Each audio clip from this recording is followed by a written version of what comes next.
Huwag ka na magmaang-maangan pa, Arnel. Ikaw ang nagdakaw ng pera ko. Siguro naiinggit ka dahil malaki ang parte na binigay sa amin ni Boss Bruno. Waldo, tama na. Wala akong kasalanan. Ella, mahal, tulungan mo ako. Arnel, anak, sinong gumawa sa iyo nito? Sino? Hindi ko sila mapapatawad. Napakalakas na kapangyarihan ang kanyang ginagamit.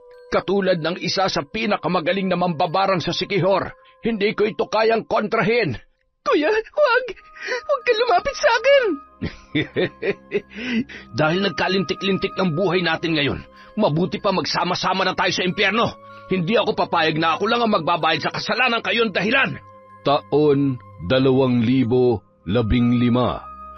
Leyte. Palubog na ang araw nang umuwi si Arnel sa kanilang bahay.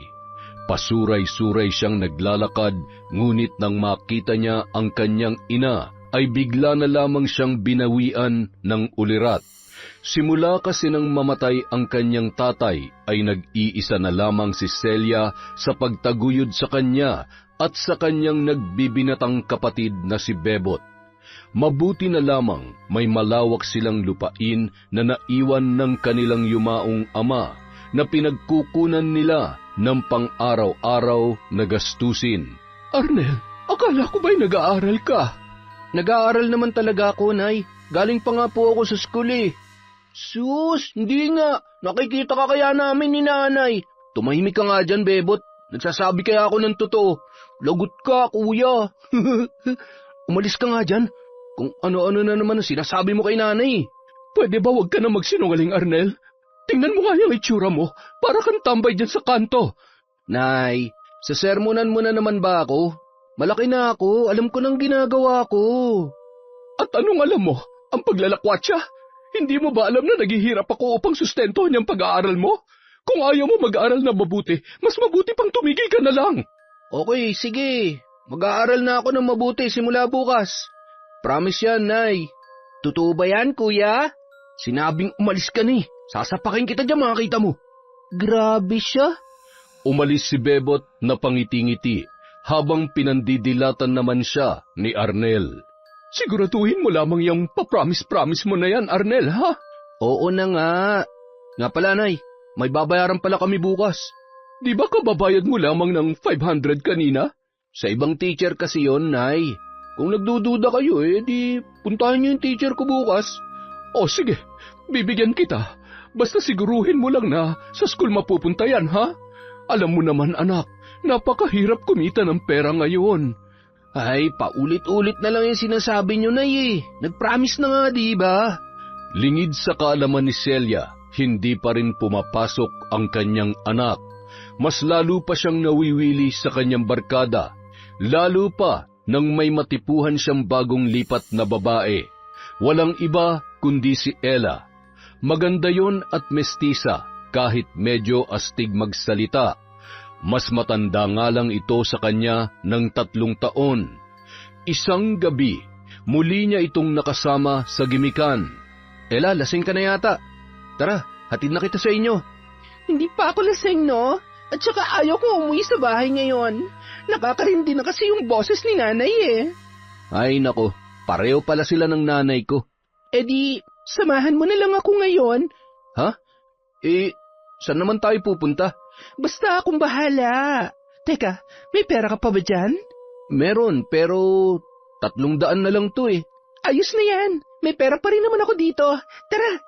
Sumunod na lamang si Arnel sa kagustuhan ng dalaga hanggang sa humantong sila sa isang motel at doon na sila nagpalipas ng gabi. Hindi niya pa nililigawan si Ella, ngunit may nangyari na sa kanila. Hindi lang isang beses, kundi na ulit pa ng naulit. Kinabukasan, inihatid ni Arnel si Ella sa tinitirhan nito. Bumungad sa kanya ang marumi at masikip na squatters area, mga bagay na hindi niya naranasan sa buhay. Pagdating sa bahay ni na Ella, sinalubong agad sila ng babaeng nagsisisigaw. Ella, bakit inumaga ka na naman, ha?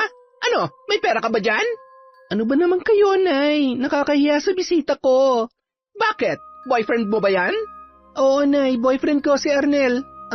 Arnel, siya nga palang Nanay Edna ko. Nabigla si Arnel sa sagot ni Ella, ngunit isinaalang-alang na lang niya ito dahil sa may nangyari na sa kanila. Magandang umaga po, Aling Edna. Aba, mukhang jackpot ka dito ah. Mukhang anak mayaman at gwapo pa. Hindi po kami mayaman, Aling Edna. Ang totoo niyan, nanay ko na lang po ang bumubuhay sa amin ng kapatid ko. Kung ganon, nagsasayang lang ng oras ang anak ko sa'yo. Ano ka ba naman, Ella? Gamitin mo nga yung utak mo. Nay, pwede ba tumigil ka na nga? Arnel, pagpasensya mo na nanay ko, ha? Okay lang yun. Hindi na pala ako magtatagal, Ella. Aling Edna, mauna na po ako. Sige, Arnel. Salamat sa paghatid. Bukas ulit, ha? Nasulyapan ni Arnel ang pagngiwi ni Edna sa kanya. Tila nagpapahiwatig na hindi siya nagustuhan nito para sa kanyang anak. Sa kabila ng lahat, nagpatuloy pa rin ang kanyang pakikipag-ugnayan kay Ella hanggang sa tuluyan na nahulog ang kanyang loob sa dalaga. Arnel, ano itong nabalitaan ko na nasa bar ka na naman kagabi kasama ang isang babae? At sino naman po nagsabi niyan, Nay? Ako, kuya. Narinig ko kasi dun sa mga chismosa sa kanto eh. Tsaka, hindi lang yun. Sabi pa nila yung kasama mo raw na babae. Pariwara daw yun. Ikaw talagang bata ka, napaka-chismoso mo. Aba, kasalanan ko ba kung matalas ang pandinig ko? Pwede ba tigilan mo na nga yung kakasumbong mong bata ka? Anong bata? Hindi na kaya ako bata. Eh di huwag ka mag-asal bata, gunggong ka pala eh. Arnel, huwag mo kang pagsalitaan ng ganyan ng kapatid mo. Ay nako, pinagtulungan na naman ako. Pinagsasabihan ka lang, anak. Alam mo namang napakahirap kumita ng pera ngayon tapos ikaw, gumikimik ka lang. Nagsasayang ka lang ng pera. Nay, minsan lang naman yun. Anong minsan? Madalas inuumaga ka na ng uwi. Ganyan ba dapat ang estudyante? Oo nga kuya, alam mo ba magdamag na naghihintay sa'yo si nanay? Bakit ba kasi hindi na lang kayo matulog, Nay? Dala ko ba yung higaan nyo? Anak, hindi mo ako mauunawaan. Simula nung namatay ang tatay mo, ipinangako ko sa sarili ko na hindi ko kayo pababayaan. Natatakot lang ako na maging biktima din kayo ng karahasan katulad ng tatay ninyo. Nay, hindi mangyayari yon. Wala naman akong pera para pag-interesan ng mga demonyong katulad ng mga pumatay kay tatay. Anak, hindi lang naman pera maaaring pag-interesan ng mga masasamang loob. Minsan ay nakadepende to sa kung anong mapapakinabangan nila sa'yo. Alam ko naman yan, Nay. Hayaan nyo, mag-iingat ako. Promise. Promise ka na naman dyan. Basta, hanggat hindi ka nagtitino, hindi ako magsasawang pagsabihan ka. Oo, Nanay. Tama na. Ang sakit na sa tenga eh. Nagpatuloy pa rin sa katigasan ng ulo si Arnel. Isang umaga, sa halip na pumunta sa paaralan ay dumiretso siya sa bahay ni Ella. Malayo pa lamang may narinig na siyang ingay. Nagmamadali siyang lumapit upang alamin kung ano ang nangyayari. Walang hiya ka? Bakit ka nagpabuntis sa lalaking yon, ha? Paano ka na makakapagtrabaho sa grupo? Hindi ko nga sinasadya, Nay. Lumayas ka na sa bahay na ito dahil hindi na rin naman kita mapapakinabangan. Malinaw sa pandinig ni Arnel ang sinabi ni Edna na buntis si Ella. Nakaramdam siya ng kaba kaya naisipan niyang bumalik na lamang sa daan. Bigla naman siyang hinarang ng dalawang pinsan ni Ella na may dalang pamalo. Oops! Saan ka pupunta, bata? Tatakasan mo ba ang pinsan namin? Ha? Hindi ho. Tia Edna, nandito na yung magaling mong manugang. Aba, mabuti nandito ka. Dahil binuntis mo tong anak ko, pues, iuwi mo na ito sa inyo. Tutal wala naman na tong silbi sa akin. Po? Bingi ka ba? Lumayas na kayo dito at ayaw ko na makikita ang mga pagmumukha ninyo. Nay, pwede pa rin naman ako magtrabaho sa grupo kahit buntis ako. Hindi mo ba narinig ang sinabi ko? Lumayas na kayo! Layas! Wala nang nagawa pa si Arnel kundi ang iuwi si Ella sa kanilang bahay. Oh, Arnel, bakit bumalik ka agad? At bakit may kasama ka? Nay, si Ella po. Simula ngayon, dito na po siya titira sa atin dahil buntis po siya. Magkakaapo na po kayo. Ano ka mo? Buntis? Opo, Nay. Tama po yung narinig ninyo. Halos mahimatay si Celia sa kanyang nalaman Agad naman siyang pinainom ng tubig ni Bebot at inalalayan papunta sa kanyang kwarto. Bebot, saan ba ako nagkulang sa kuya mo? Bakit ganito na lang ang iginaganti niya sa aking paghihirap? Nay, wala po kayong kasalanan, kaya huwag niyo pong sisihin ang sarili niyo. Ang taas ng pangarap ko para sa kanya, tapos sisirain lamang ng babaeng yan. Nay, tama na po. Huwag na kayong malungkot, Nay. Nandito pa naman po ako eh. Bebot, ikaw ha? Huwag mong gagayahin yung kuya mo.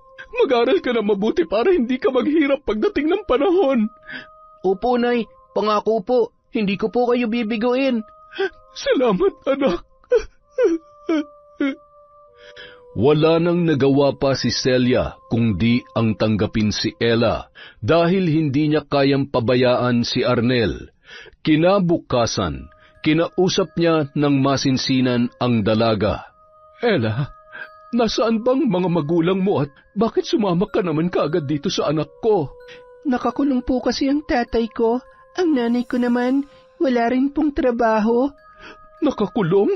Bakit? Nakapatay po kasi siya. Ano ka mo? Nakapatay? Opo, pero huwag niyo pong masamain dahil self-defense po yung nangyari. Ninakawan kasi kami noon at nanlaban po ang tatay ko, kaya napatay niya po yung magnanakaw.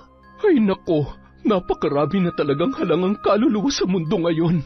Sa pagkakataong yun, hindi napigilan ni Bebot na sumali sa usapan. Mabuti ka pa na buhay yung tatay mo. Yung tatay kasi namin, pinatay ng masasamang loob. Ha? Ano ang dahilan? Ano kasi, mahal, pinasok din kasi kami ng mga magnanakaw noon at kinuha lahat ng pera namin mula sa kita nila tatay at nanay sa anihan ng prutas. Kung hindi lang sana nanlaban si tatay, buhay pa sana siya ngayon. Mabuti ka pa, Ate Ella. Nanlaban yung tatay mo pero hindi siya napatay. Kalimutan niyo na yan. Ayaw ko ng pag-usapan ng tungkol dyan. Isa pa, nakamit naman natin ang hustisya. Nakakulong na ang pumatay sa inyong ama. Basta, mag-aaral talaga ako ng mabuti, Nay, para maging pulis ako balang araw. At huhulihin ko lahat ng mga masasamang loob para hindi na sila makapambiktima ulit. Napansin ni Celia na napalunuklaway si Ella dahil sa kanyang narinig. Ayos ka lang ba, Ella? Parang naduduwal po ako. Dahil siguro yan sa paglilihim mo, Iha. Arnel, ihatid mo na si Ella sa kwarto ninyo upang makapagpahinga. Opo, Nay. Tayo na, mahal. Makalipas ang ilang araw, tila napansin ni Celia na nagpapakita na si Ella ng tunay niyang ugali. Mahal, dinalhan na lang kita ng pagkain dito sa kwarto. Kanina ka pa kasi hindi kumakain eh. Mahal, pwede bang bumili ka naman ng karne? Puro isda at gulay na lang kasi ang kinakain natin eh. Nakakaumay na. Mahal, tiis-tiis lang muna. Alam mo namang wala pa akong trabaho eh. Hindi ko na nga malunok to eh. Mabuti pa dun sa amin, madalas akong nakakakain ng masarap. Kumain ka lang muna ng konti, mahal. Baka kasi kumapano ka tsaka yung baby natin. Ilayo mo nga sa akin yan.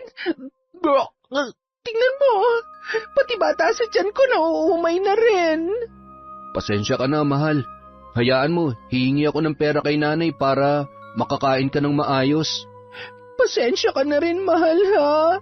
Hindi ko naman ginusto to eh. Agad namang binigyan ni Celia ng pera si Arnel. Nag-aalala din kasi siya sa kalagayan ni Ella. Tuwang-tuwa naman ang babae at kinuha agad ang pera. Mahal, akala ko ba ibibili natin yan na makakain dito sa bahay? Huwag na, mahal. Doon na lang tayo sa labas kumain. At maraming pagpipilian doon. Gutom na kasi ako eh. Teka, paano naman sila nanay at Bebot? Ay, mahal. Gusto ko rin kasing lumabas. Buryong-buryo na ako dito sa bahay. Sige mahal.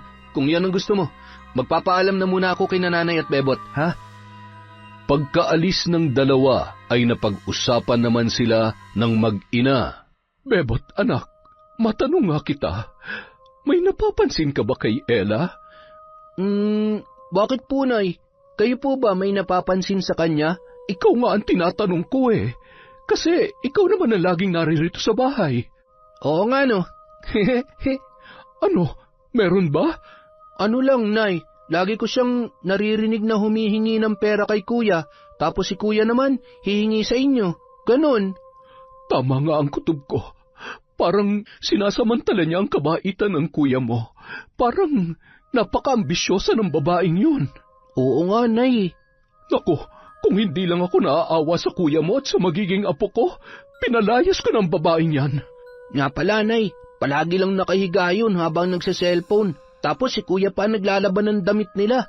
Nagbabait-baitan lang yun, Nay, kapag dumating ka na. Ay naku, totoo ba yan, anak? Opo, Nay. Basta wag niyong sasabihin kay Kuya na nagsumbong ako, ha. Pagagalitan na naman ako noon. Sinasabi ko na nga ba eh. Simula pa lang wala na akong tiwala sa babaeng yon. Para bang may itinatago sa kanyang sarili. Makalipas ang ilang araw, mas lalo pang lumala ang ugali ni Ella. Namimihasa na yon at nangungutang pa ng kung ano-ano. Teka, mahal. Alam mo namang wala tayong pambayad dyan eh. Mahal, ngayon lang naman eh. Sige ka, pag di mo ako pinagbigyan, aalis ako dito. Mahal, wag naman. Sandali lang at gagawin ko ng paraan, ha? Salamat, mahal.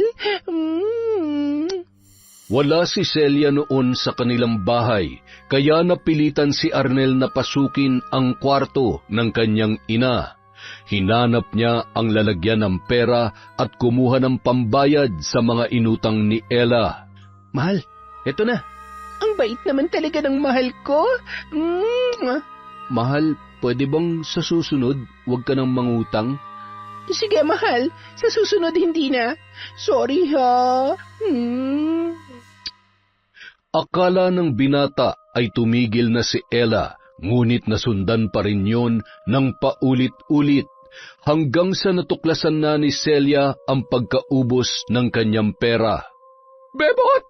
Nay, bakit po? Alam kong ikaw lang ang pumapasok dito sa kwarto ko, kaya magsabi ka ng totoo. Kumuha ka ba ng pera dito? Nay, hindi. Alam niyo naman na humihingi ako sa inyo tuwing kailangan ko ng pera. Kung ganon, sino ang kumuha ng pera ko? Bakit halos naubos na ito? Magkano na po ba ang nawala, Nay? Tingnan mo, 2,000 na lang ang natira sa 15,000 ko. Paano na ito? Malayo pa ang anihan. Saan tayo kukuha ng perang pantustos natin sa araw-araw? Nay, baka po si Kuya. Hindi ako sigurado ha, pero lagi ko po siyang nakikitang pumapasok dito sa kwarto ninyo. Bakit din mo lang sinabi sa akin yan? Wala naman po kasi sa isip ko yung ganyan, Nay. Basta ang napapansin ko lang, halos araw-araw namimili si Ate Ella ng mga gamit at mga masasarap na pagkain. Tapos binibigyan lang ako ng tira-tira. Kung ganun, ang kuya mo nga talaga siguro ang kumuha. Tawagin mo nga ang Kuya Arnel mo. Wala po sila, Nay eh. Kaalis lang po. Ay, malaman ko lang na si Arnel ang kumuha ng pera ko at ibinibigay kay Ella. Palalayasin ko talagang babaeng yon. Pero Nay, kailangan po muna natin ng patunay. Di ba sabi mo noon, masama ang mambintang ka agad? Tama ka, anak. Pero iba kasi talagang kutob ko eh. Sige lang po, Nay. Simula ngayon, babantayan ko na talaga tuwing papasok si Kuya. Pinigilan na lang muna ni Celia ang kanyang galit at hinayaan na lang muna ang dalawa. Hanggang sa dumating ang araw na umaandar na naman ang pagkaambisyosa ni Ella. Umaarte na naman ito na makukunan kapag hindi nakuha ang kanyang gusto. Kaya naman muling napilitan si Arnel na pasukin ang kwarto ng kanyang ina. Nang wala na siyang nakitang pera, ang lumang alahas ng kanyang nanay Celia ang kanyang kinuha. Lalabas na sana siya nang masalubong niya si Bebot. Kuya, ano yung kinuha mo? Wala. Parang meron eh. Sinabi ng wala eh. Baka mamaya kung ano-ano na naman ang isumbong mo kay nanay ha. Ano nga yan nasa kamay mo, kuya? Teka, mga alahas ni nanay yan ah. Bakit bang kulit mo? Kuya, ibalik mo yan. Hindi ka ba naaawa kay nanay? Hinarang ni Bebot si Arnel at pilit na binabawi ang mga alahas, ngunit malakas ang kanyang kuya. Itinulak niya ang kanyang kapatid at nabagok ang ulo nito sa kanto ng kama, dahilan upang dumugo yun. Pagkatapos ay nagmadali na siyang lumabas. Mahal, tayo na. Nakakuha ka na ba ng pera, mahal? Wala, pero ito, may mga alahas si nanay. Isasanla lang natin to sa pawn shop. Anong isasanla? Ibenta na lang natin yan dun sa kakilala ko. Pero mahal, kailangan natin tubusin to kapag may pera na tayo. At saan ka naman kukuha ng pantubos? Wala ka naman trabaho. Masasayang lang yan kapag hindi natin natubos. Pero, mahal... Akin na nga yan. Ako na bahala dyan. Naging parang batang sunod-sunuran si Arnel sa kanyang kasintahan. Pumasok sila sa isang malaking bahay at may kinausap si Ella, isang lalaki na matipuno ang katawan at maraming tato. Ella, mukhang naka-jackpot ka ngayon ah. Rumaraket ka na yatang mag-isa. Sa asawa ko yan, boss. Siyang kumuha niyan. Asawa mo ba siya? Magaling din pala siya magtrabaho eh. Bakit di mo na lang siya isali sa grupo para tiba-tiba ang kikitain nyo? Mahal, gusto mo ba magtrabaho dito? Ha? Teka, ano bang trabahong sinasabi mo, mahal? Simple lang. Kung interesado ka, ituturo namin sa'yo. Sige na, mahal. Pumayag ka na. Ano bang klaseng trabaho yan, boss? Mabuti pa pag-usapan nyo na muna. At kung magkakasundo na kayo, bumalik ka dito para sa briefing. Titiyakin ko sa iyo malaki ang kikitain mo rito. Oh, ito ng bayad sa mga lahas ninyo. Samantala, pagka-uwi ni Celia ay napansin niya na parang binagyo ang kanyang gamit sa kwarto. Naabutan din niya si Bebot na may dugo sa ulo. Bebot, anak, ano nangyari dito? Nay, sorry. Hindi ko po napigilan si kuya. Bakit? Ano na naman ang ginawa ng kuya mo? Yung alahas niyo po, Nay. Kinuha ni kuya pagkatapos umalis po sila ni Ate Ella. Hindi na tama ang nangyayaring ito, anak. Sumusobra na yung kuya mo. Simula nang pinatira niya dito yung Ella na yan, lalo na siya naging masama. Nay, sa tingin ko, napipilitan lang naman po si kuya eh. Tama ka, anak. Hindi magnanakaw ang kuya mo. Ngayon lang nagkanda-leche-leche ang buhay natin mula nang dumating ang Ella na yon. Pagka-uwi ng dalawa, agad naman silang kinausap ni Celia ng diretso. Arnel, saan mo dinala ang mga alahas ko? Ano po, Nay, binenta na po namin. Sorry po, Nay. Arnel, anak, ano na ba nangyayari sa'yo? Hindi kita pinalaki ng ganyan. Nay, pasensya na po kayo. Nagigipit lang po kasi kami. Nay Celia, ako na po ang humihingi ng tawad sa nagawa ni Arnel. Nag-aalala lang po siya sa magiging anak namin eh. Isa ka pang babae ka. Ikaw ang mas nakakatanda pero ikaw pa ang dahilan kung bakit nagkakaganyan ang anak ko. Sinasamantala mo ang pagmamahal niya sa'yo. Nay, ako po may kasalanan. Paano kasi? Wala kasi akong trabaho para matustusan ang pangangailangan ni Ella. Hindi pa rin yan sapat na dahilan upang magnakaw ka at manakit ng tao. Ang pag-aasawa ay hindi lang sa kasaganaan magsasama, kundi maging sa kahirapan. Pasensya na po kayo, Nay. Hindi na po mauulit yon. Arnel, mahal, pasensya ka na rin sa akin, ha?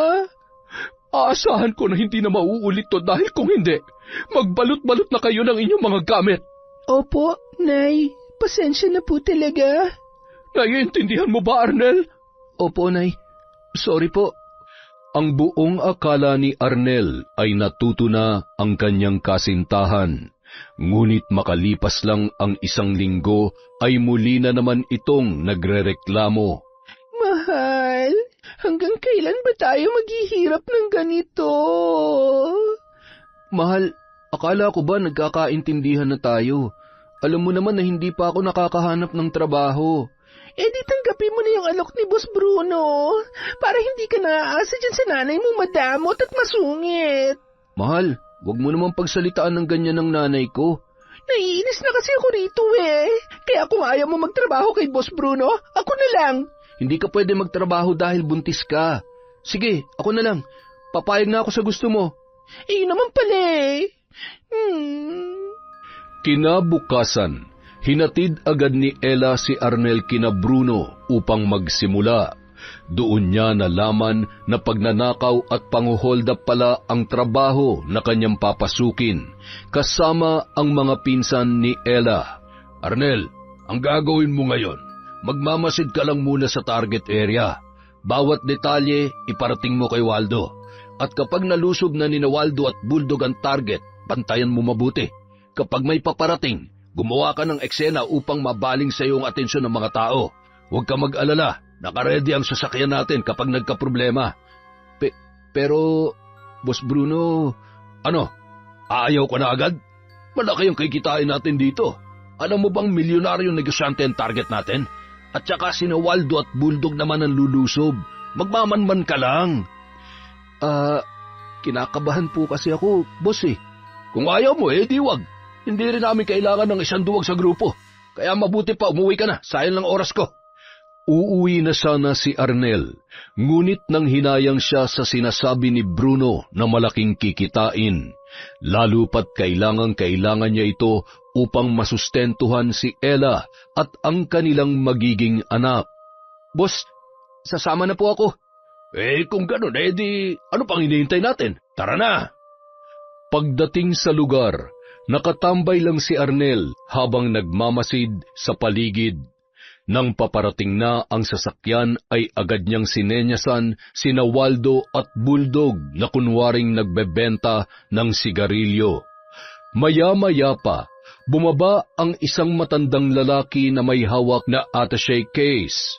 Agad itong nilapitan ni Waldo at Bulldog at pinabalik sa loob.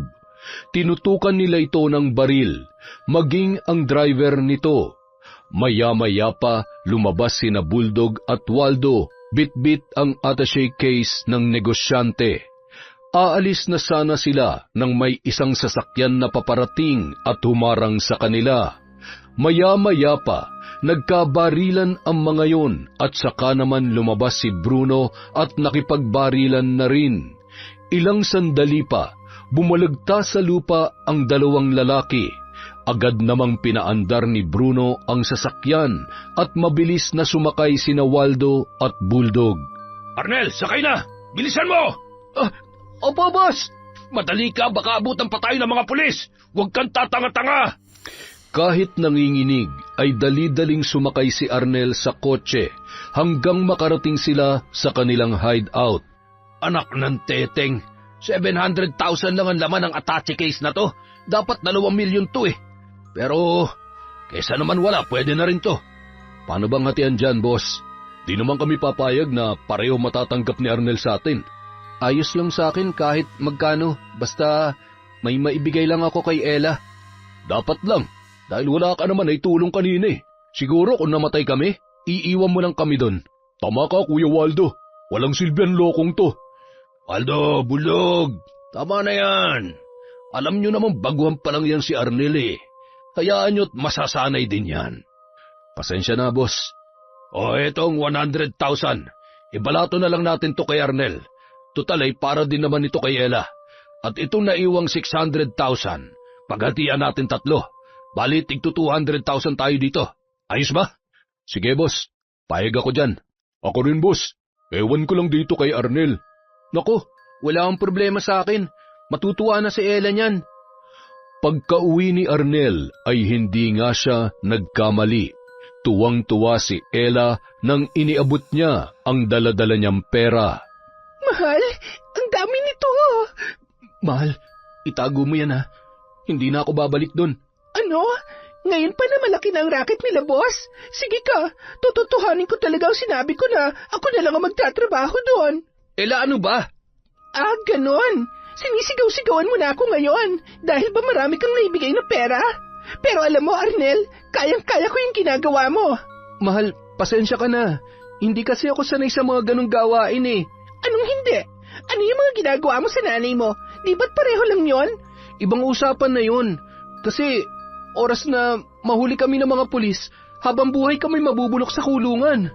Huwag mong isipin yan, mahal. Pero ganun talaga ang buhay. Swerte-swerte lang yan. Pag nangyari yun, paano ka? Paano magiging anak natin? Alam mo, masyado ka lang negatibo eh. Malabo mangyari yan, kaya nga sinasanay ka, di ba? Mahal, pwede ba bukas na tayo mag-usap? itago mo na lang muna yung pera. Bukas bibili tayo ng pagkain dito sa bahay nang makabawi man lang tayo kahit papano kay nanay at bebot. Ano? Gagastusin mo to para dito sa bahay? Paano kung maubusan tayo? Saka mo na lang isipin yan, mahal. Basta bukas, mamimili tayo. Kinabukasan, bumili nga sila ng mga pangangailangan sa bahay, pero mas marami ang binili ni Ella para sa kanyang sarili.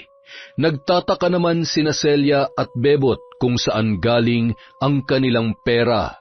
Arnel, saan galing ang perang pinanggagastos ninyo?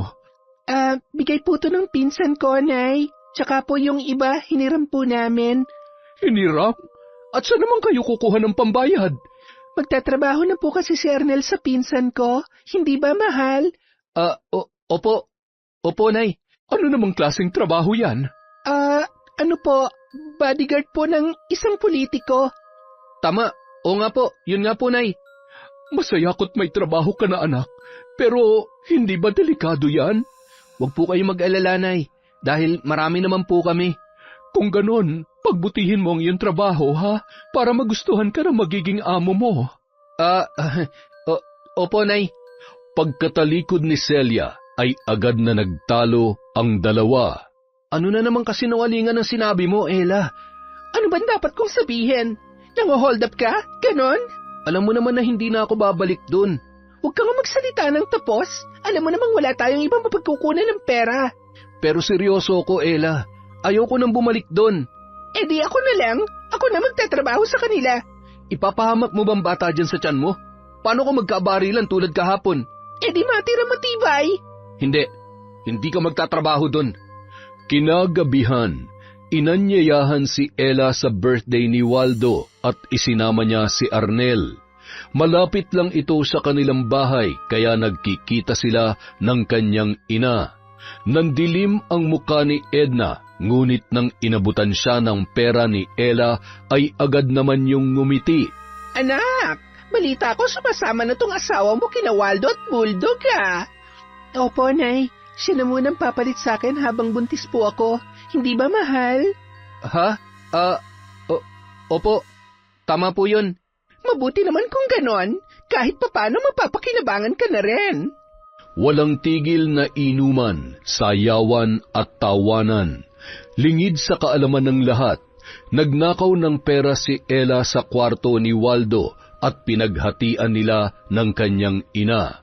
Nabatid kasi nila na mas malaki ang parte nito kumpara kay Arnel. Mahal, kanina ka pa gastos ng gastos dyan. Hindi ba nauubos ang pera mo? Relax ka lang, mahal. Marami pa akong pera. Mahal, magtabi ka naman para sa mga susunod na araw. Basta ako nang bahala, mahal. Stay put ka lang dyan, okay? Pagsapit ng madaling araw, nagwawala ang nakainuman na si Waldo dahil nawala umano ang kanyang pera na nagkakahalaga ng 50,000. Kung sino man ang kumuha ng pera ko ngayon, isoli nyo na. Dahil kung hindi, hindi kayo makakaalis dito ng buhay. Aba, sino bang bago dito? Di ba si Arnel lang naman? Naku, bakit po ako?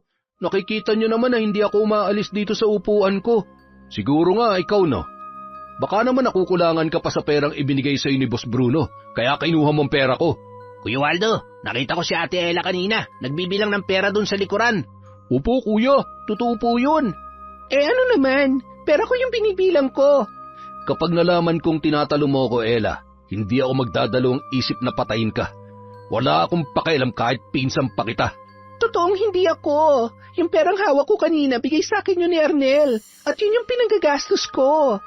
Mahal, wala akong binigay sa'yo kanina. Tsaka yung pera ko, nasa iyo na lahat, di ba?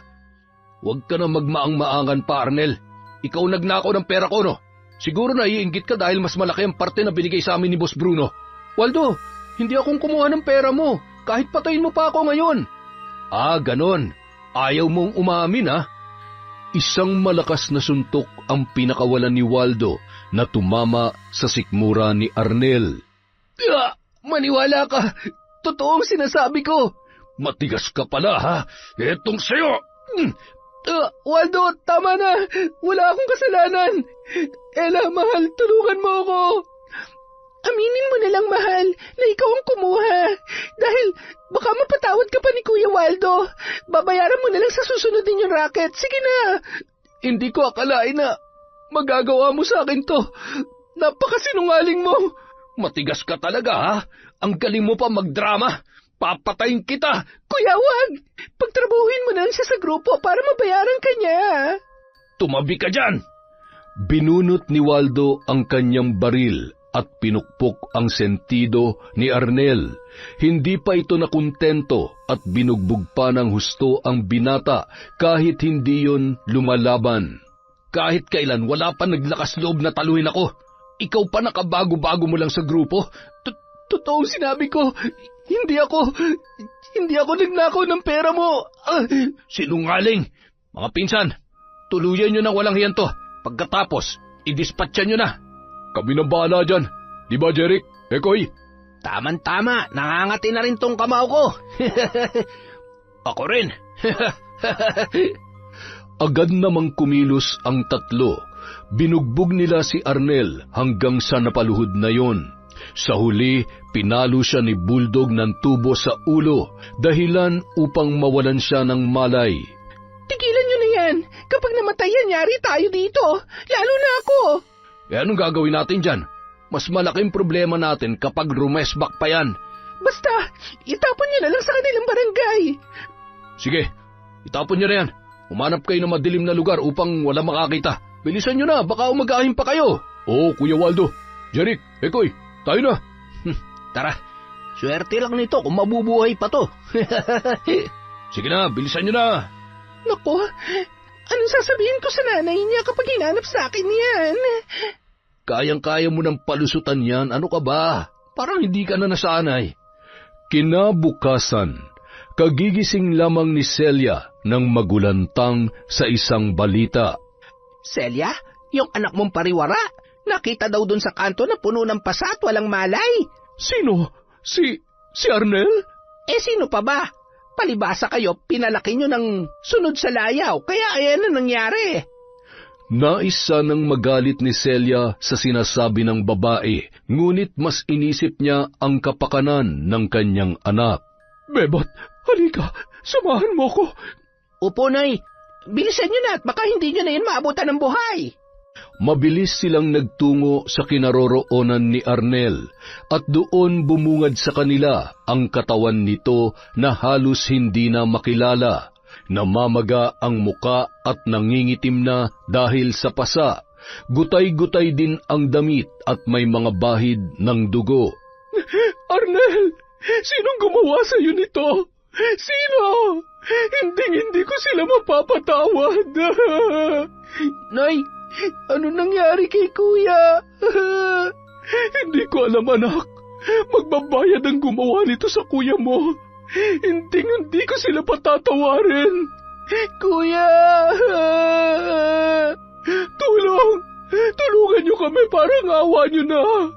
Tulong! Maya-maya pa, may dumating na ambulansya at agad na dinala si Arnel sa ospital. Matapos ang matinding pagsusuri ay napag-alaman na kailangang operahan ang kanyang ulo. Nagkaroon kasi yun ng crack dahil sa malakas na pagkakapalo ng matigas na bagay. Bebot, dito ka lang ha. Bantayan mong kuya mo at kailangan kong asikasuhin ang papeles ng ating lupa. Nay, bakit po? Kailangan natin magsanla ng lupa, anak. At kung kailangan natin magbenta, magbebenta tayo para maoperahan na ang kuya mo. Si Ate Ella, nasan na po siya, Nay? Di ba magkasama sila ni Kuya Arnel nung umalis kahapon? Ang babaeng yun, may kutob ako na may alam siya sa mga nangyayari. Kapag may nangyari sa kuya mo, mananagot siya sa atin. Napakawalang awa talaga ng babaeng yun, Nay. Hayaan mo na, anak. Ipapahanap natin siya sa mga pulis. Lahat ng sangkot sa pambubugbog sa kuya mo. Sa ngayon, ikaw muna ang aasahan ko dito sa ospital, ha? Opo, Nay. Hindi ko po iiwan si kuya dito. Natapos ang operasyon ni Arnel, ngunit hindi pa rin yun nagising. Samantala, si Ella naman ay hindi pa rin nagpapakita sa kanila.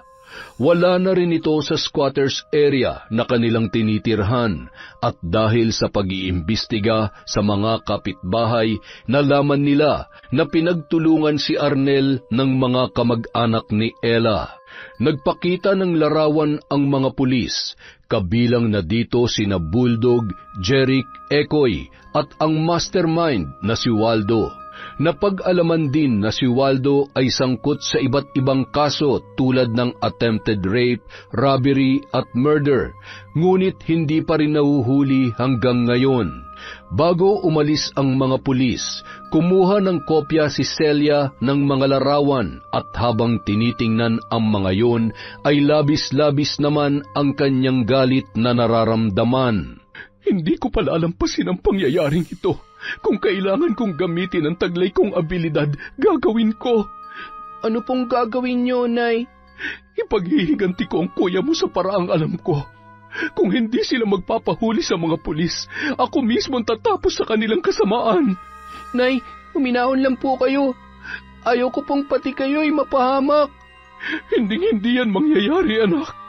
Kabilugan ng buwan, habang tulog si Bebot, tahimik na umuwi si Celia sa kanilang bahay.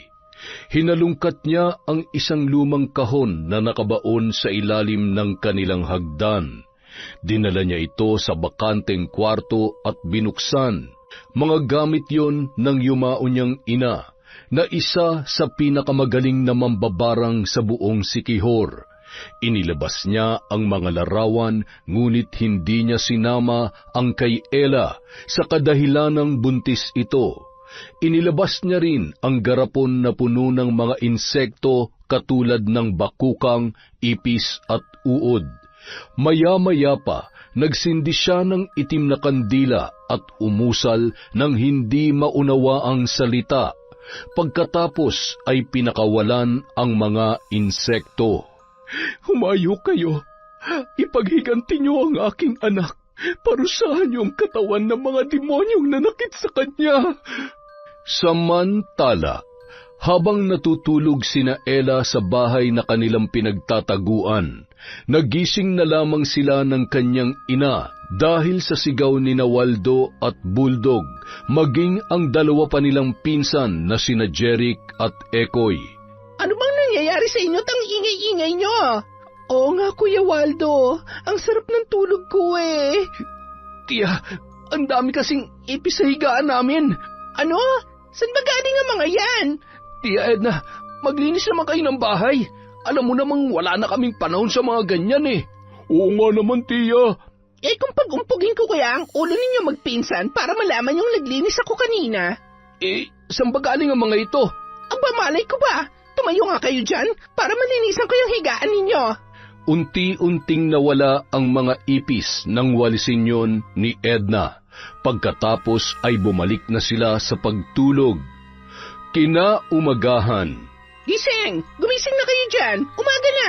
Ella, Waldo, Bulldog, di ba may racket pa kayo? Gising na ako, Tiya. Excited na ako para mamaya. Ako rin, Kuya Waldo. Tiba-tiba na naman tayo mamaya niyan. Hay, ang hirap naman maging buntis. Parang gusto kong matulog na lang buong araw. Yan ang napala mo dahil nagpabuntis ka sa walang kwentang Arnel na yon. At ngayon, nagbibigay pa sa atin ng problema. Heto na nga, naibabangon na. Saka, may naitulong naman tong pagbubuntis ko sa racket namin Wala magdududa sa akin na kasama ako ng mga holdupper. Oo nga naman, Tiya. Easy lang para kay Ella ang trabahong yan. Paano pag nanganak na yan? Hindi na siya makakaraket. Nay, malayo pa yon. May 6 na buwan pa. Kaya makakaipon pa ako. Malay mo makaswerte kami ng malaking isda mamaya. Di ba, Kuya? Oo nga, Tiya. Swerte-swerte lang naman tong trabaho namin eh. O sige na, bilisan nyo na dyan. Baka hinihintay na tayo ni Boss Bruno.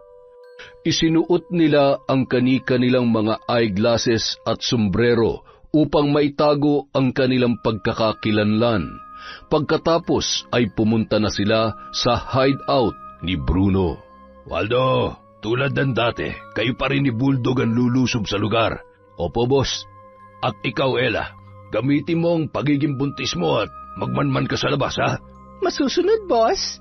Ako na may ihahanda akong sasakyan para pag nakuha nyo na ang target, agad na tayong aalis. Opo, boss. Opo, boss. Yes, boss. O, paano? Tayo na. Nakaposisyon na ang lahat nang dumating ang kanilang target na negosyante. Lulusob na sana sina Waldo at Bulldog nang bigla na lang sumakit ang kanilang mga tiyan na halos hindi na sila makalakad. Nakita naman ni Ella ang nangyayari kaya agad siyang lumapit. Kuya Waldo, Bulldog, ano ba nangyayari sa inyo? Parang may gumagalaw sa loob ng tiyan ko eh. Ako rin. Ano? Paano na? Ano nang gagawin natin ngayon? Teka, tatawagan ko muna si boss. At dahil nasa daan sila, ay maraming tao ang nakakita at sila ay nilapitan. Buti pa umalis na tayo dito. Baka may makakilala pa sa atin. Aray ko. Ang sakit, kuya. Hindi ako makalakad. Pilitin mo bago pa tayo makita ng mga pulis. Nalito na si Ella kung sino ang kanyang aalalayan sa dalawa. Mabuti na lamang at dumating si Bruno lulan ng kanyang sasakyan. Sumakay na kayo, bilisan nyo! Mga gonggong! Opo, boss. Kuya Waldo, Bulldog, pilitin nyo na maglakad. Nakabalik sila sa kanilang hideout na hindi humuhupa ang galit ni Bruno. Anak ng teteng naman, oh. Ngayon pa talaga sumakit yung mga tiyan ninyo. Umiral na naman sigurong pagiging patay gutom nyo. Kaya kung ano-ano na lang ang kinakain ninyo. Boss, maayos naman kami kanina. Kuya Waldo, ang tiyan ko, parang may gumagalaw pa rin sa loob. Ako rin, pakiramdam ko parang may nagtatakbuhan sa loob ng tiyan ko. Putya naman, oh. Ang dami niyong arte. Sinisira niyo talagang plano natin eh. Alam niyo bang mahaba ang panahon na ginugol ko dito? At ito na sana ang tamang pagkakataon pero sinayang niyo lang. Mga wala kayong kwenta. Sorry, boss. Hindi namin sinasadya. Kahit anong sorry, wala na. Hindi niyo na may babalik ang pagkakataon. Kaya umalis na kayo dito sa harapan ko. Magsilayas kayo! Pagka-uwi nila sa kanilang tinitirhan, naabutan na lang nila sina Jeric at Ekoy na pareho ang nararamdaman tulad ni Waldo at Bulldog. Ay nako, mabuti na lang nakauwi na kayo. Hindi ko na malaman kung anong gagawin ko dito sa mga pinsan nyo eh. Nay, kaya po kami umuwi dahil sumasakit din ang tiyan ni na Bulldog at Kuya Waldo. Ano? Paano nangyayaring nagkasabay-sabay sila?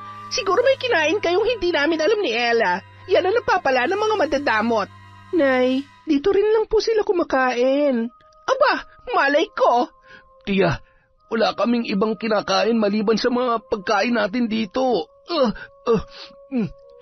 Sa pagkakataong yun, nagsusuka na ang apat at nanghihina. Tiya Edna, Ella, dalhin niyo na kami sa ospital. May pera pa naman ako dito. Kuya, paano pag nahuli tayo ng mga pulis? Siyempre, hindi natin sasabihin ang mga totoo nating pangalan. Bilisan niyo na. Oh, eto na, kuya. Lahat ng test ay ginawa na sa kanila sa ospital, ngunit normal ang lahat ng resulta. Maging ang gumagalaw sa tiyan nila ay hindi nakikita ng mga doktor. Samantala, kanina pa may isang matandang babae na nakamasid sa kanila at hanggang sa hindi ito nakatiis, lumapit na yon kay Ella. Iha, ilabas mo na sila dito. Dalhin mo sila doon sa matandang albularyo na si Tatang Mario dahil hindi sila mapapagaling ng mga doktor. Ha? Bakit po? May alam po ba kayo sa sakit ng mga pinsan ko? Barang. Malaki ang posibilidad na sila ay binabarang. Kaya ilabas mo na sila dito habang may oras pa. Hoy, matanda! Kung ano-anong pinagsasasabi mo sa anak ko, baka mamaya maniwala to. Nasa inyo pa rin naman kung maniniwala kayo o hindi. Basta binabalaan ko lamang kayo. Nakaramdam naman ng takot si Ella sa mga sinabi ng matanda. Samantalang si Edna ay ayaw talagang maniwala. Kaya sa halip na dalhin sa albularyo ay iniuwi na lamang nila ang mga pasyente sa kanilang tinitirhan. Sa kabilang banda, Ang kwarto naman ng ospital na kinaroroonan ni Arnel ay nababalot ng kalungkutan. Bebot, ilang araw na mula nung natapos ang operasyon ni Arnel, ngunit wala pa rin siyang malay hanggang ngayon. Oo nga po, Nay. At hanggang ngayon, hindi pa rin sumusuko sa mga pulis ang mga kriminal. Ang importante, Nay, gumaling lang po si Kuya. Anak, hindi tayo papayag na may mangyaring masama sa kuya mo. Pinapangako ko sa iyo, gagaling ang kuya mo. Nawala na si Tatay, Nay. Ayaw ko pong mawalan muli ng isa pang mahal sa buhay. Hindi mangyayari yan, anak. Biyernes ng gabi, muli na namang nagsagawa ng madilim na ritual si Aling Celia. Inipon niya ang mga insekto sa paligid at nagsimulang umusal ng mga salita na hindi maintindihan. Pagkatapos ay pinakawalan niya ang mga yon. Hanapin niyo silang lahat at patayin, maliban kay Waldo, dahil pahihirapan natin siya ng husto. Kulang ang kanyang buhay na pambayad sa lahat ng kanyang kasamaan. Humayo kayo ngayon din. Makalipas ang ilang sandali, nagkagulo naman sa tinitirhan ni Ella. Muli na namang sumakit ang tiyan ng kanyang mga pinsan. Ella, anong gagawin natin? Hindi ko alam, Nay. Ibalik kaya natin sila sa ospital? Nay, alam niyo namang negative ang lahat ng resulta na ginawa sa kanila. At isa pa, wala na tayong pera. Mabuti pa siguro, dalhin natin sila dun sa albularyo. Albularyo? Baka totoong binarang sila, Nay. Hay nako, Ella. 2015 na ngayon. Wala na mga ganyan. Wala namang mawawala na kung susubukan natin. Kaysa naman sa hayaan natin sila mamatay na lang ng ganyan. Hay nako, bahala ka nga. Basta ako hindi na ako naniniwala sa mga barang-barang na yan. Nay, pwede ba tumulong ka na lang? Hay, sige na nga. Tatawag lang ako ng tricycle at na makapunta na tayo sa albularyo na yan. Hindi pa man sila nakakapasok sa bahay ni Tatang Mario, nagsusuka na naman ang kanyang mga pinsan. Ngunit sa pagkakataong yun ay may mga kasama ng insekto katulad ng ipis at uod. Hanggang sa mahimatay na ang mga yun maliban kay Waldo. Tulong! Tulungan niyo po kami! Ella, ano yan? Bakit may mga ipis sa tuod? Nakakadiri naman! Totoong binarang sila, Nay. Nakakatakot naman yan! Nasaan na yung albularyo? Ipagamot niyo ako. Hindi ko na kaya sakit. Agad naman silang tinulungan ng mga tauhan ng matandang albularyo at ipinasok sa loob. Napakalakas ng mahik ang ginagamit sa inyo ng mambabarang. Po, ano pong ibig niyong sabihin? Nakatakda na ang kamatayan ng tatlong ito, maliban sa kanya. Tiningnan ni Ella si Waldo na siyang huling itinuro ng matandang albularyo. Teka, ano bang pinagsasasabi mo? Kaya nga namin sila dinala dito para magamot tapos sasabihin mo lang na mamamatay na sila? Baliw ka ba? Nay, ano ba? Huwag ka nga magsalita ng ganyan. Wala na tayong ibang malalapitan. Pasalamat kayo dahil hindi kayo idinamay sa pambabarang. Kung totoong may barang, bakit naman kami idadamay? Ano naman ang kasalanan namin? Kinuha ng matanda ang isang maliit na batya na may tubig at nagsindi ng itim na kandila. Bumulong siya ng orasyon at pinatakan niya ng kandila ang tubig sa batya. Humulma yon ng itim na bagay na hindi maunawaan ni Ella at Edna. Hindi ako nagkakamali. Masyadong malakas ang kanyang kapangyarihan. Pakiusap po. Gawin niyo po ang lahat para gumaling sila. Susubukan ko kung ano ang aking makakaya. Umusal ng orasyon ng matanda at pinainom ng langis ang mga biktima ng barang. Ngunit sa halip na gumaling ang mga yon ay tuluyan ng nalagutan ng hininga. Bulldog! Jeric! Ekoy! Naku! Ang mga pamangkin ko! Patawad. Nahuli kayo ng pagpunta dito. madali ang kamatayan ang ipinataw sa kanilang tatlo. Maaari ba naming malaman kung sinong gumawa nito sa kanila? Hindi ko yun mapapatawad. Hindi ko matumbok kung sino, pero sa nakikita ko, isa itong babae na may malaking galit sa inyong pamilya. Marahil ay naging pabigat kayo sa kanya o mayroong kayong nagawang malaking kasalanan sa kanila. Nay, sino po kaya? Ang nanay ni Arnel. May nakapagsabi sa akin na galit siya sa ginawa naming pambubugbog kay Arnel. Posible ang sinasabi mong yan, Waldo. Kung totoo mang nakagawa kayo ng malaking kasalanan sa kanila, kailangan ninyong humingi ng tawad dahil yan lang ang pinakamabisang paraan upang gumaling ka kaagad. Hindi ako maaari magpakita sa kanila dahil tiyak kong makukulong ako. Ayaw kong mamatay sa kulungan. Tatang Mario, tulungan mo ako. Magbabayad ako ng malaking halaga. Mapagaling niyo lamang ako. Hindi ito madadaan sa bayad, iho. Dahil nakadepende pa rin ito sa aking kakayahan. Sa ngayon, bibigyan lamang kita ng panangga upang hindi makapasok ang panibagong barang sa iyong katawan. Salamat po, Tatang. Kung totoo mang ang nanay ni Arnel ang gumawa nito, bakit hindi nila ako isinama? Maaaring dahil sa iyong pagdadalang tao, mayroon pang puso ang gumawa nito sa inyo dahil hindi niya dinadamay ang bata sa iyong sinapupunan. Kung ganon, babarangin din ba nila ako kapag hindi na ako buntis? Posible, iha. Iniuwi na nila ang bangkay ni na Bulldog, Jeric at Ekoy sa kanilang mga natirang kamag-anak sa squatter. Napabalita rin na barang ang ikinamatay ng tatlo, ngunit ang naturang dahilan ay hindi pinaniniwalaan ng karamihan. Agad namang nagbigay ng impormasyon kay Celia ang mga pulis. Napangiti siya dahil nagbunga ang kanyang ginawa. Ngunit sa kabilang banda ay dismayado siya dahil hindi pa rin nagpapakita sina Ella at Waldo.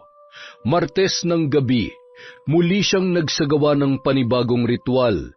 Naramdaman niya na may kumontra sa kanyang mahikang ginamit kay Waldo. Napangiti ng bahagya ang babae dahil para sa kanya ay simpleng barang pa lang ang kanyang ginawa sa lalaki. Akala mo ba makakaligtas ka? Walang sino man ang makakaligtas sa inyo. Hanggat hindi ka sumusuko sa mga pulis, pahihirapan kita. Sa pagkakataong yun, hindi na insekto ang kanyang ginamit, kundi isang maliit na ahas upang mamuhay sa loob ng katawan ni Waldo. Pagkatapos ay isang pangmalakasang orasyon ang kanyang pinakawalan. Lasapin niyo ang hagupit ng aking paghihiganti. Kinabukasan, maagang bumalik si Celia sa ospital. Sa labas pa lamang ng pintuan ay sinalubong na siya ni Bebot. Nay, gising na po si Kuya. Talaga, anak? Ay, salamat naman sa Diyos. Kaya lang po, hinahanap niya po si Ate Ella. At ano naman ang sinabi mo sa kanya? Sabi ko sa kanya, nasa bahay nila, Nay.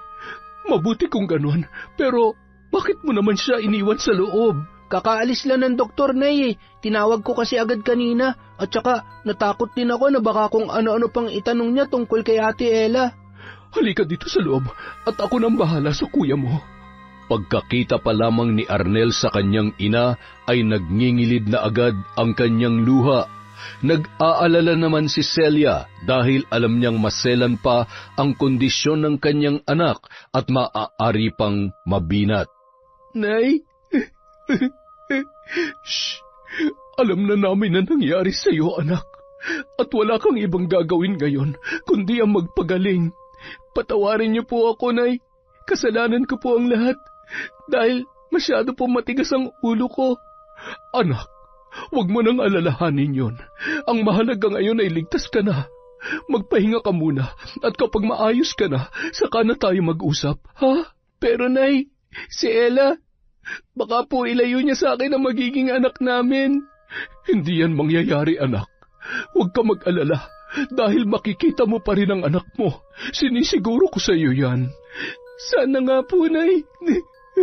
Kuya, masaya ako na gising ka na. Alam mo bang nag-alala ako ng sobra sa'yo? Bebot, salamat ha. Dahil nandyan ka palagi para kay nanay.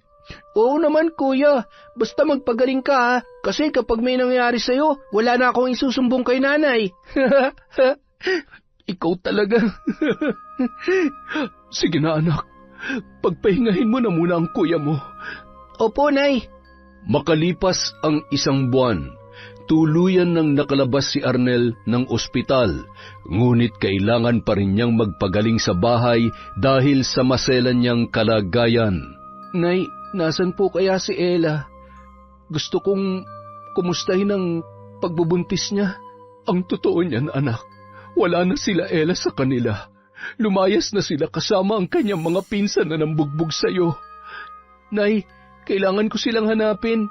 Baka mapahamak ang bata sa tiyan niya. Hindi ka pa pwedeng lumabas, Arnel, dahil mahina ka pa. Hayaan mo, nagbabayad ako ng investigador upang mahanap si Ella. Pero, Nay, hindi pa ba sapat ang ginawa nila sa'yo at gusto mo pa rin silang hanapin? Para ano? Para tuluyan ka na nilang mapatay? Nag-aalala lang kasi ako sa bata, Nay. Anak din ni Ella yun, kaya imposibleng magpapabaya siya. Hindi ka pa tuluyang gumagaling, kaya hayaan mo kung gumawa ng paraan. Hayaan mo, sasabihin ko sa iyo agad kapag meron ng balita. Opo, Nay. Pasensya na po kayo. Maraming salamat po. Samantala, mas lalo pang lumala ang sakit ni Waldo. Nangayayat na siya ng husto at lumolobo ang kanyang tiyan. Hindi na rin siya nakakarakit, kaya si Ella na lamang ang tanging bumubuhay sa kanila ni Edna.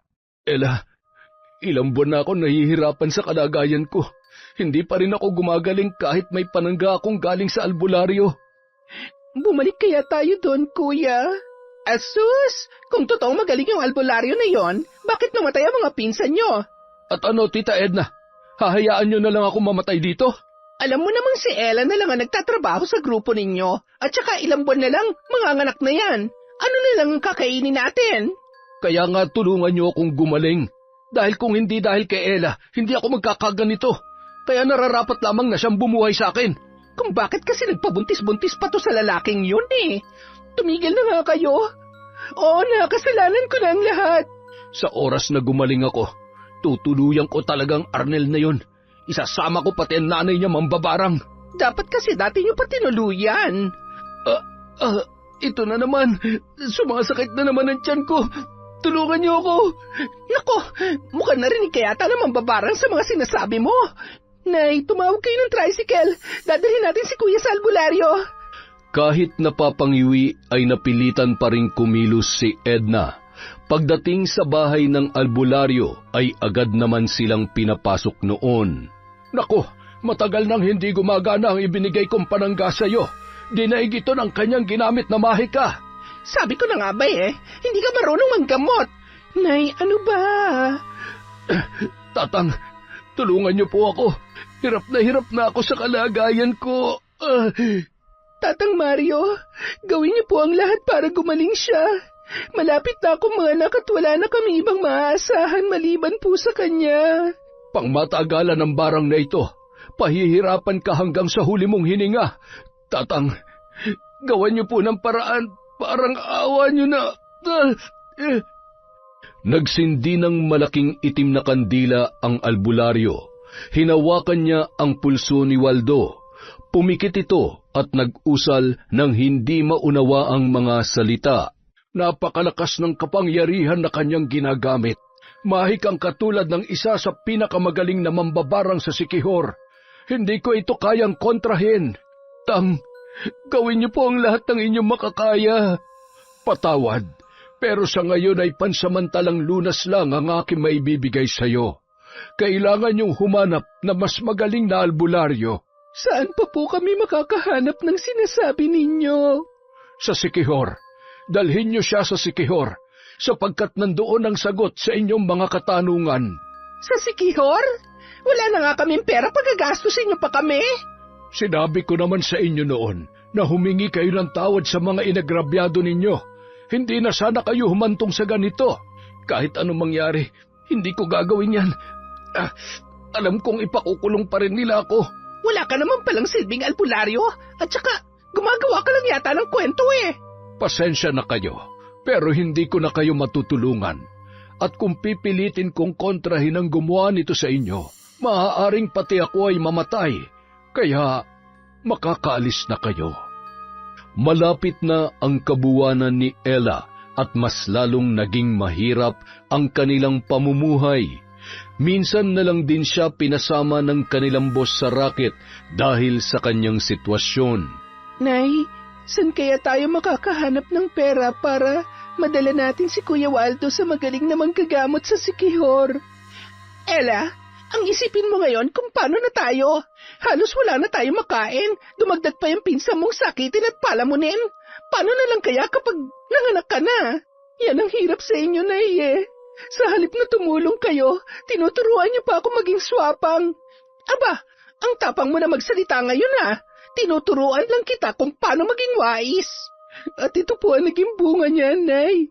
Hindi niyo ba naiisip na kasalanan natin? Kaya namatay ang 3 kong pinsan at naghihirap ngayon si Kuya Waldo. Tumahimik ka nga dyan. Baka marinig ka ni Waldo. Kung hindi niyo ako inutusan, nakunin ang pera ni Kuya Waldo noon. Hindi sana magkakagulo ng gabing yon at hindi ko sana pinaratangan si Arnel. Sabing tumahimik ka eh. Walang iba nakakaalam nun kundi tayo lang. Kaya itiklop mo yung bunganga mo. Lingid sa kanilang kaalaman ay naririnig pala sila ni Waldo. Aray, sumasakit na naman ang lintik na tiyan ko. Tia Edna, dalhin niyo na ako sa manggagamot.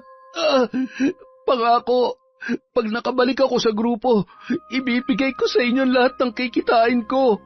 Waldo naman, kahit hindi mo nagawin yan, at talagang maghahanap tayo ng manggagamot upang gumaling ka. Bilisan niyo na, Tia. Ang sakit-sakit ng tiyan ko. Oo na, Waldo. Ella, tumawag ka ng tricycle, dali. Opo, Nay. Pagkaalis ni Ella ay inalalayan agad ni Edna si Waldo. Noon din ay inilabas ng lalaki ang kanyang kinuhang kutsilyo mula sa kusina at sinaksak ang kanyang tiyahin. Walang hiya ka, Waldo. Bakit mo to ginagawa sa akin? Alam mo naman, Tia, na wala akong sinasanto. Ngayong alam ko nang ikaw palang dahilan ng lahat ng paghihirap ko. Mas mabuti pang mauna ka nang mamatay sa akin. Waldo, wag!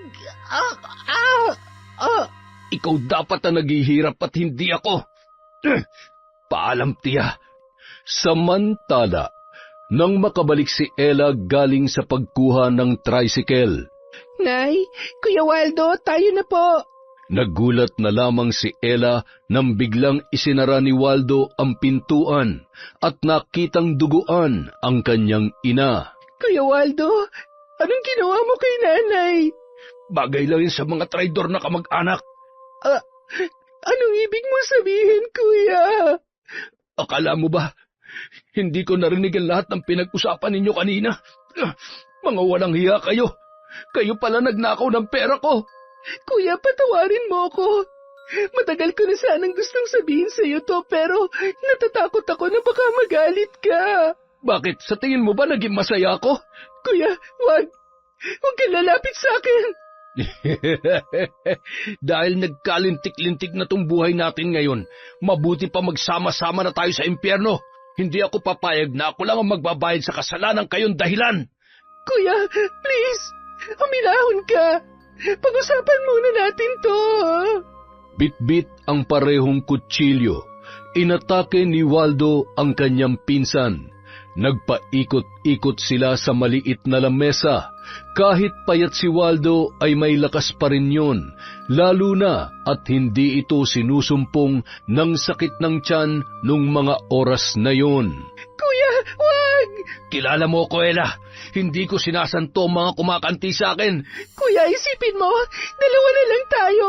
Kung papatayin mo ako, sino na lang ang mag-aalaga sa'yo? Pinaglololoko mo ba ako? Pinatay ko na nanay mo, tapos sasabihin mo aalagaan mo pa rin ako? Isa kang huwad. Kuya, maawa ka sa bata sa tiyan ko. Alam mo na hindi ako marunong maawa noon pa, Ella. Kuya, pakiusap. Sa kakaikot nila sa loob ng bahay ay nakahawak si Ella ng tubo. Ginamit niya yon upang ipanlaban kay Waldo. At dahil may sakit ang lalaki, madali lamang yung hiningal. Nagkaroon ng pagkakataon si Ella upang hampasin yon sa ulo. Dahilan upang mabitawan ang bitbit niyang kutsilyo. Walang iya ka! Manang-mana ka sa ina mong traidor! Muling pinulot ni Waldo ang patalim, ngunit muli na naman siyang hinampas ni Ella sa kanyang ulo, hindi lang isang beses kundi pa ulit-ulit hanggang sa tuluyan na yung nalagutan ng hininga. Mas lalo pang natakot si Ella nang makitang may lumalabas na ahas at mga insekto sa bibig nito. Narinig naman ng isang tricycle driver ang nangyayari, kaya agad itong humingi ng saklolo sa mga kapitbahay upang tumawag ng pulis. Iniwan ni Ella ang 2 bangkay at tumakas papunta sa hideout ni Bruno. Pagdating niya roon, tila may okasyon at nagtitipon-tipon ang mga tauhan ng kanyang amo. Boss Bruno, tulungan niyo po ako. Ano ba nangyari sa'yo? Nakakita ka ba ng engkanto? Boss, napatay ko po si Kuya Waldo. Ano? Teka, paano mo nagawa yun? Nabutan ko kasing pinatay niya si nanay at isusunod niya na sana ako, kaso naunahan ko po siya. Masyado na sigurong desperado yun dahil sa pagtitiis niya sa kanyang sakit. Pero hindi ka pwede dito, Ella. Tiyak kong mas lalo ka mainit ngayon sa mga pulis. Boss, tulungan niyo po ako. Pangako, hindi ako magiging pabigat sa inyo. Magtatrabaho pa rin po ako. Paano ka magtatrabaho? Mukhang puputok na yan tiyan mo sa laki. Kung ako sa'yo, bumalik ka dun kina Arnel at baka sakaling maging maayos pa ang buhay mo roon. Boss, alam mo namang hindi na ako pwedeng bumalik doon. Kaya nakikiusap po ako sa inyo, pumayag na po kayo. Marami na akong mga bagong tauhan, Ella. Nakikita mo naman. Boss, pagkatapos kong manganak, kahit anong racket gagawin ko, basta magkakapera tayo, pumayag lang po kayo na dito muna ako. Buti pa siguro, ibenta na lang natin yung anak mo. May mga kilala akong sindikato na bumibili ng mga bata. Ano? Ibibenta ang anak ko? Pero, boss... Kapag pumayag ka, wala ka nang poproblemahin pa. Sila ang gagastos sa lahat ng panganganak mo at pagkatapos, kukunin nilang bata kapalit ng malaking halaga. At ano naman ang gagawin nila sa bata? Siyempre, wala ka nang pakialam doon. Sige, magtago ka lang muna dito at pag-isipan mo ang alok ko. Bibigyan kita ng 2 araw upang magdesisyon. Mabilis naman nagbigay ng report ang mga pulis kay Celia at kay Arnel. Totoo ba yan, sir? Opo, Aling Celia. Narito ang mga larawan ng kanilang bangkay at kung nais nyo pong makita ng personal, pwede nyo rin naman pong puntahan. Teka, ang babaeng ito ba ang nanay ni Ella? Opo, tama po kayo dyan. Bakit po, Nay? Kilala niyo po ba siya? Hindi ako maaari magkamali. Ito yung babaeng galit na galit sa akin dahil sa pagpapakulong ko sa kanyang asawa at 2 niyang kapatid. Ibig niyong sabihin ay, ang tatay ni Ella at ang mga tiyuhin niyang siyang pumatay kay tatay? Tama, anak. Sila nga. Sagad na ang kasamaan ng kanilang pamilya. Masyado na silang pabigat sa lipunan, kaya nararapat lamang silang mamatay. Patawarin niyo ako, Nay. Hindi ko alam na nagdala pala ako ng may lahing kriminal sa bahay. Wala na tayo magagawa, anak, dahil nangyari na ang lahat. Napakalaki kong tanga. Anak, tama na. Ang kailangan na lang natin ngayon ay harapin ang lahat ng nangyari. Sir, si Ella. Nasaan si Ella? Kailangan natin siya mahanap. Baka pumapano ang anak namin.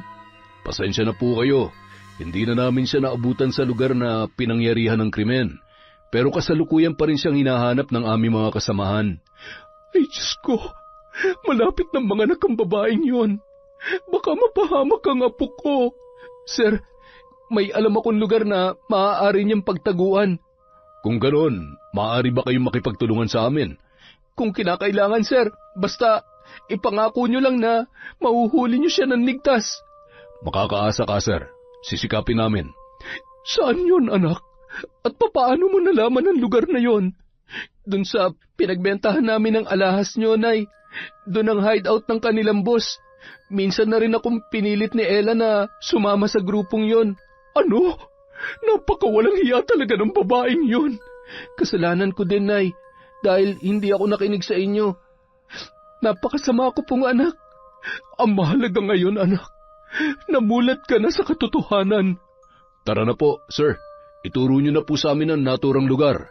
Samantala, habang patuloy na nagkakasiyahan sina Bruno kasama ang kanyang mga tauhan, ay bigla na lamang sumigaw si Ella sa loob ng kwarto.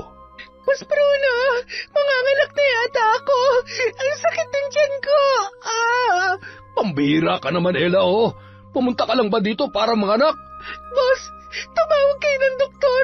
Sige na, hindi ako pwede manganak sa ospital. Ako pa talagang uutusan mo. Kung sa bagay, malaking pera din naman ang kikitain natin dyan sa anak mo. Boss, mamaya na natin pag-usapan yan. Hindi ko na kaya ang sakit. Agad na tumawag ng doktor si Bruno. Maya-maya pa may kumatok sa kanilang gate at pinagbuksan naman yon ng kanilang tauhan. Ngunit nagulat na lang sila nang pumasok ang napakaraming pulis. Tinutukan ng baril ang lahat ng nasa labas at pinadapa. Putya naman oh, pinapasok tayo ng mga pulis. Sabi na nga ba eh. Ano? Mga kasama, ano pang hinihintay nyo? Kunin yung mga baril at lumaban tayo. Apa, boss? Masusunod, boss. Boss, kailangan ko ng doktor. Diyan ka lang muna. Babalikan kita. Nagkabarilan ang dalawang grupo at marami sa mga tauhan ni Bruno ang nasawi, maliban sa mga sumuko ng maayos. Nang magipit na ang pinuno ay binalikan niya si Ella. Naabutan niya itong umire ng malakas at saka lumabas ang bata. Agad namang binalot ni Bruno ng kumot ang sanggol at kinarga. Boss, anong gagawin mo sa anak ko? Pasensya ka na, Ella. Tatakas na ako kasama tong bata. Boss, huwag mong kunin ang anak ko, maawa ka. Kahit nahihirapan ay pilit na hinawakan ni Ella ang paa ng kanyang amo. Bitawan mo ko! Boss, huwag mong ilayo sa akin ang anak ko. At sa tingin mo ba, magiging mabuting ina ka? Mas mabuti pang pagkakitaan ko na lang to. Boss, wag! Maawa ka! Patuloy pa ring niyakap ni Ella ang paa ni Bruno upang hindi yon makaalis. Parating na ang mga pulis kaya napilitan na ang lalaki na barilin si Ella sa kanyang ulo. Pagkatapos ay tumakbo yon patungo sa likuran ng bahay, bit-bit ang sanggol. Pagdating ng mga pulis, naabutan na lang nila si Ella na wala ng buhay, kaya hinalughog nila ang buong paligid at naabutan nila si Bruno sa likuran. Tigil! Umalis kayo dito, dahil kung hindi, papatayin ko tong sanggol! Bitiwan mo na yung bata, huwag mo yung idamay sa kasamaan mo. Sinabing umalis kayo eh!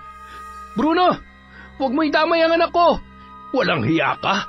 Ikaw palang dahilan kung bakit natuntun ng mga pulis tong kuta ko. Bruno, boss, ako na lang ang patayin mo. Huwag mo idamay ang anak ko. Habang abala si Bruno sa pakikipagsagutan kay Arnel, ay umikot naman ang dalawang pulis malapit sa kinaroroonan ng kriminal.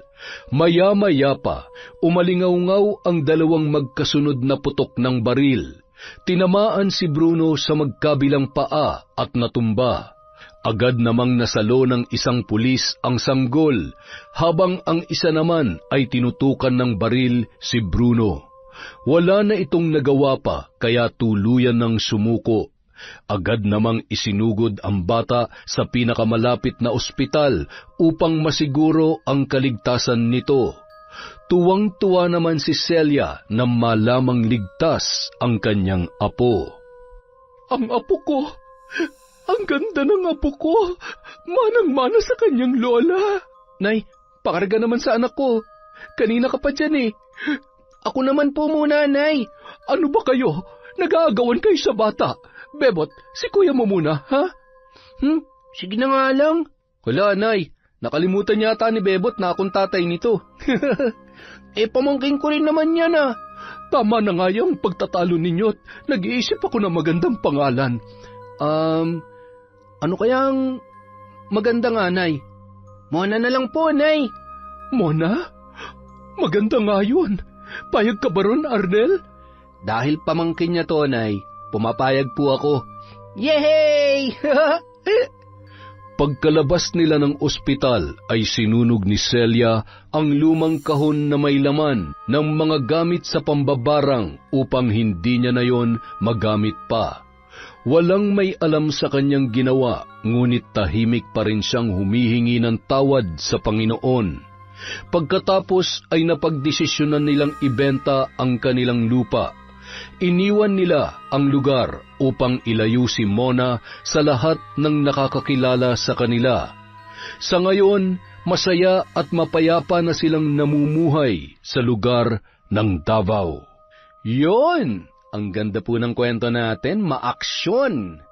Dahil dyan, meron na naman tayong shout out!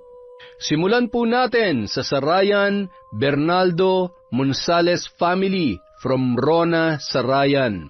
Hi po kay Josel Gaming. Hello kay Patricio Rosalinda, kay Princess Kayla Martinez, kay Mary Jane Alitin, kay Tax Orogo. Hello po kay Carlita Nocerale, kay Yolanda Masongsong, kay Yoli Stambayan. Hello kay Roslyn Jimenez, kay Jennifer Mauricio, kay Erica Delator, kay Lori V. Maria Benitez. Hello po kay Richel Nisio, kay Catherine Fantinalgo, kay Richel Adapon, kay Corazon Ingay. Shout out po kay Ami Bug, kay Hazel Alcontin, kay Nesel Tapdasan. Hello kay Veronica Sabate, kay Annelie 1988. Shout out po kay Jennifer Sacris, kay Victor Banga at Venus Fuentes. Hello po kay Matilde Perez, kay Manny Maniego, kay Wilma Tanene, kay Beth Mercado, kay Vien, kay Colin, kay Silene, kay Cliven. Hello po kay Femisa. Shout out kay Celestina Siguya, kay Christine Garcia, kay Diven, kay Rosette Ersando.